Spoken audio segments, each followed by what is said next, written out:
صحابہ کے دیوانے ہم صحابہ کے، سپاہی ہم صحابہ کے، ہمیں کیا ڈر سلاخوں سے، سپاہی ہم صحابہ کے، ہمیں کیا ڈر سلاخوں سے۔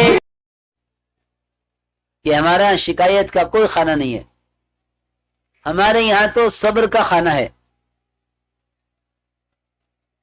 صبر، شکایت نہیں ہے کہ بے وصولی کرنے والے کی شکایت کی جاوے، اس کا ہمارے یہاں کوئی خانہ نہیں ہے۔ بلکہ جب ساتھیوں سے بے وصولیاں ہوں تو ہمیں کیا کرنا چاہیے؟ کہ نبی کو اس کا طریقہ بتایا گیا کہ نبی جی جو کام کے ساتھ بے وصولی کریں آپ ان کے لیے استغفار کریں، آپ ان کے لیے استغفار کریں، اس لیے کہ استغفار یہ تو خود تربیت کا ذریعہ ہے، کہ سب سے بڑی تربیت کرنے والی ذات اللہ کی ہے، کہ اپنے بے وصولی کرنے والے ساتھی کو اللہ کے حوالے کر دو کہ اللہ تو تربیت کرنے والا ہے انبیاء کی اور صحابہ کی، اس کی بھی تربیت کر دے، ہماری بھی تربیت کر دے۔ یہ ہے راستہ، اس لیے نبی کو حکم ملا اس کا کہ نبی جی آپ ان کے لیے استغفار کیجئے۔ تو ہمارے یہاں شکایت کا کوئی خانہ نہیں ہے۔ ایک صاحب نے مولانا صاحب رحمۃ اللہ علیہ سے ایک آدمی کے بارے میں بات کی، ظہر سے لے کر عصر تک پورا وقت لیا، ساری باتیں صحیح، حضرت نے یہ کیا، اس نے یہ کیا، اس نے یہ کیا، تو حضرت نے ساری سنی ظہر سے عصر تک۔ جب عصر کی نماز کے لیے اٹھے تو حضرت نے فرمایا اس شکایت کرنے والے سے کہ بھائی میں برا ہوں، اگر میں اچھا ہوتا تو میرے ساتھی بھی اچھے ہوتے،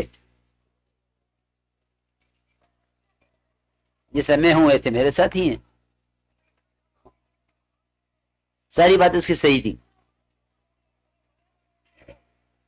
ساری باتیں صحیح، فرمایا کہ میں برا ہوں، میں اچھا ہوتا تو میرے ساتھی بھی اچھے ہوتے، یہ بات فرمائی۔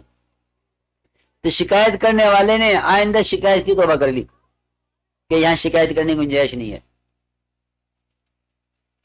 اس لیے کہ میرے محترم دوستو، ایک حدیث میں آتا ہے حضور اکرم صلی اللہ علیہ وسلم نے فرمایا کہ میرے پاس کوئی میرے کسی ساتھی کی شکایت نہ لے کر آوے، میں یہ چاہتا ہوں کہ جب میں تمہارے سامنے نکلوں تو میرا سینہ تم سب کی طرف سے صاف ہو، اس لیے کہ ساتھیوں سے کام لینے کے لیے ساتھیوں پر اعتماد بھی ضروری ہے۔ شکایتیں اعتماد ختم کر دیتی ہیں، شکایتیں اعتماد ختم کر دیتی ہیں، کہ جب اعتماد اٹھ جائے گا تو پھر یہ ساتھی ضائع ہو جائے گا، اس لیے کہ کام تو اعتماد سے لیا جائے گا، کام لیا جائے گا اعتماد سے،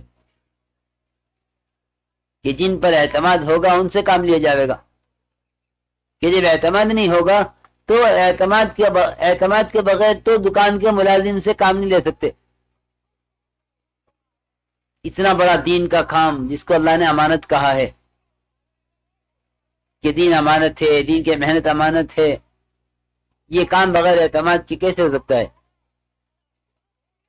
اس لیے میرے محترم دوستو بزرگو، ہمارے یہاں شکایت کا کوئی خانہ نہیں ہے، بلکہ حکم ہے کہ نبی جی جو اذیت یہ آپ کو دیں تو آپ اس پر صبر کیجئے اور درگزر کیجئے، اور جو بے وصولی یہ کام کے ساتھ کریں آپ ان کے لیے استغفار کیجئے۔ اجتماعیت کے یہ دو اسباب ہیں کہ ایک طبیعت کے اندر نرمی کا ہونا، طبیعتوں کا نرم ہونا، اور دوسری بات یہ ہے کہ طبیعتوں کے اندر درگزر کرنا ہو کہ ان کو معاف کر دو۔ حضرت صلی اللہ علیہ وسلم کے وہ واقعات پڑھا کرو جس میں آپ صلی اللہ علیہ وسلم نے یعنی سخت اذیت کے باوجود اس کے بدلے میں احسان کیا اور درگزر کر دیا. اس لیے بار بار عرض کرتے ہیں کہ حیات الصحابہ پڑھنی چاہیے تاکہ ہمارا مزاج اس کام کی کرنے کے ساتھ داعیانہ بنے. کہ داعیانہ مزاج چاہیے. داعیانہ مزاج یہ صحابہ کا مزاج ہے، اور نبیوں کا مزاج داعیانہ ہوتا ہے، ورنہ ہم اس کام کو تاجرانہ مزاج سے کریں گے یا حاکمانہ مزاج سے کریں گے. حاکم کا ایک مزاج ہے، تاجر کا ایک مزاج ہے کہ اس کام میں تو داعیانہ مزاج چاہیے. یہ کام کسی مزاج سے نہیں چلے گا، نہ حاکمانہ مزاج سے، نہ تاجرانہ مزاج سے، نہ سیاست کے مزاج سے. اس لیے کہ یہ کام اخلاص کا ہے، اور مخلص کا ذہن بہت سادہ ہوتا ہے. یہ سارے کام بنیاد اخلاص پر ہے، اور مخلص تو سادہ ذہن ہوتا ہے. چالاکیاں اور ہوشیاریاں وہ نہیں جانتا مخلص. یہ سادہ ہوتا ہے، بیوقوف نہیں ہوتا. اس لیے میرے محترم دوستو بزرگوں، اس کام کی جو بنیاد ہے وہ کیونکہ اخلاص پر ہے، اس لیے یہ سادہ ذہن سے چلے گا اور نبی کے اسلوب سے چلے گا، نبی کے مزاج سے. کہ اس کام میں نبی کا مزاج یہ ہے کہ جو آپ کو اذیت دیں آپ درگزر کریں، اور جو بھی اصول یہ کام کے ساتھ کریں کہ آپ ان کے لیے دعا کریں، استغفار کریں. یہ دو اسباب بتائے ہیں اجتماعیت کے، ایک نرمی کا ہونا، ایک درگزر کا ہونا، اور تیسرا سبب ان کے لیے دعا اور استغفار، اور چوتھا سبب اجتماعیت کا، کہ چوتھا سبب اجتماعیت کا وہ مشورہ ہے. وہ کیا ہے؟ مشورہ. اللہ نے اس مشورے کو قرآن میں نماز کے ساتھ بیان کیا ہے. مشورے کو بیان کیا قرآن میں نماز کے ساتھ. الذین استجابوا لربهم واقاموا الصلاة وامرهم شورى بینہم. کہ یہاں مشورے کو بیان کیا نماز کے ساتھ، کہ جو اہمیت نماز پر جمع ہونے کی ہے وہ اہمیت مشورے کے لیے جمع ہونے کی ہے.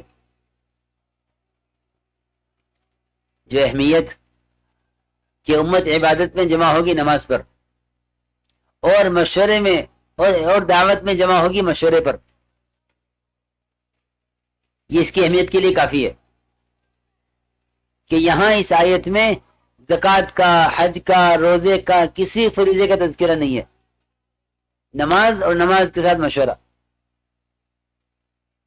کہ اسے یہ بتلایا کہ نماز کی جو اہمیت ہے جمع ہونے کے اعتبار سے وہ اہمیت مشورے کی ہے، کہ مشورہ نماز کی طرح اجتماعی عمل ہے.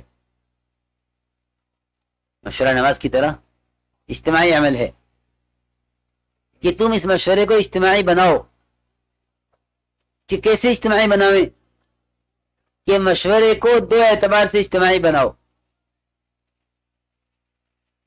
ایک تو اس اعتبار سے کہ اپنے تقاضے دبا دبا کر مشورے میں جمع ہو.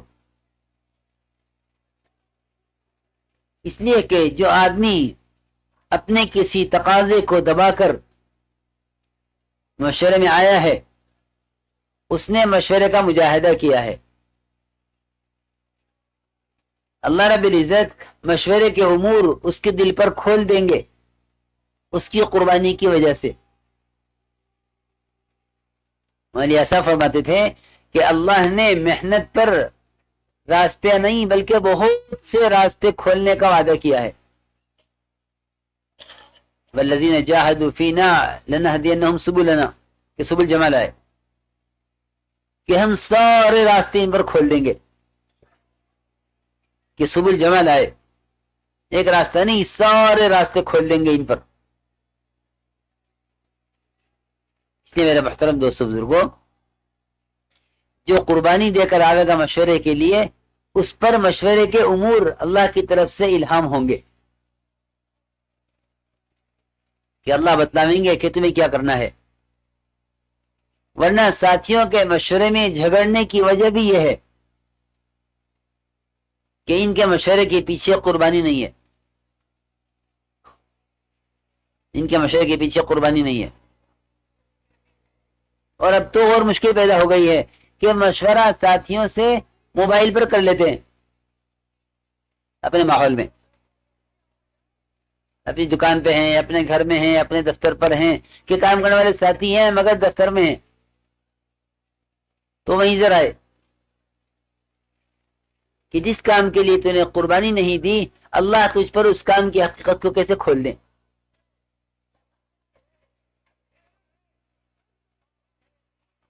کہ اللہ تجھ پر یہ کام کیسے کھول دیں کہ جس کے لیے تو نے قربانی نہیں دی.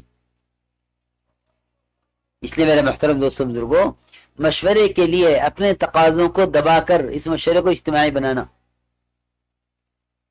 اس لیے کہ صحابہ کرام کی محنت میں یہ چیز ملتی ہے کہ جب ان پر کوئی تقاضا آیا تو اس تقاضے سے وہ اتنے متاثر ہوئے کہ اللہ نے اس تقاضے کے پورا ہونے کا صحیح راستہ ان پر کھول دیا. صحیح راستہ ان پر کھول دیا. نماز کے لیے جمع کرنے کا کوئی طریقہ نہیں تھا. اذان آنے سے پہلے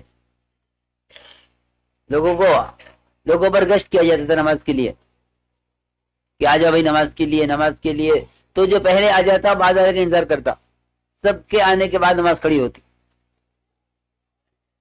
ایک ایک کو گھر جا کر بلایا جاتا. بلال رضی اللہ تعالی عنہ وہ چکر لگاتے گلیوں میں نماز کے لیے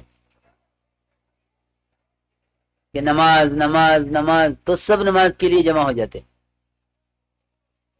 تو صحابہ کرام نے عرض کیا کہ یا رسول اللہ نماز کے لیے لوگوں کو جمع کرنے میں دشواری ہے تو کیا کریں؟ تو صحابہ کرام نے آپ کے سامنے اس زمانے کے آلات پیش کیے جس سے اعلان کیا جاتا تھا